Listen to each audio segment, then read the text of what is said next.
මෙන්න සසිරි රුධිරයේ ප්‍රතිඵල. ඔබ සැමට ආයුබෝවන් කියලා පිළිගන්නවා සසිරි රුධිරයේ ප්‍රතිඵල සඳහා. නුඹලා අද දිනුම් දින දවස ඔබේ ටිකට් පතේ 2025 දෙසැම්බර් 20 සෙනසුරාදා දවස. සෙනසුරාදා දවසේ වාරයත් බලමු හිතවතුනි. ඒ සසිරි වල වාරය 853.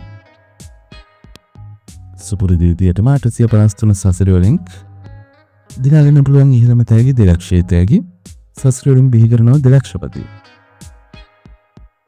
දැන් තිරේ දිස්වන අංක 3ම ගැලපුණොත් සසිරි වල 200පති එක්වීමේ හැකියාව තියෙනවා. වාසනාවන්ත හිතවතුනි. සසිරි වල ඒ විදිහට අංක 3 ගලපගෙන ඊයේ දිනේ 200පති වන අවධානයෙන් බිහි වුණා. අද බිහි වෙන 200පති අංකරන තිරේ දිස්වනවා. එක අංකයට අංක දෙකකට සසිරි වල තෑගි තියෙනවා. ඒ විදිහට බැලුවම ජයග්‍රාහකව රාශියක් සසිරි වලින් බිහි වුණා. සමගන්නෝ නැවතත් රටේ ප්‍රතිඵල තුලින් හෙට දෙසැම්බර් 20 වෙනිදා 21 ඉරිදා දිනේ හමුවන ඔබේ ලයික් එක සබ්ස්ක්‍රයිබ්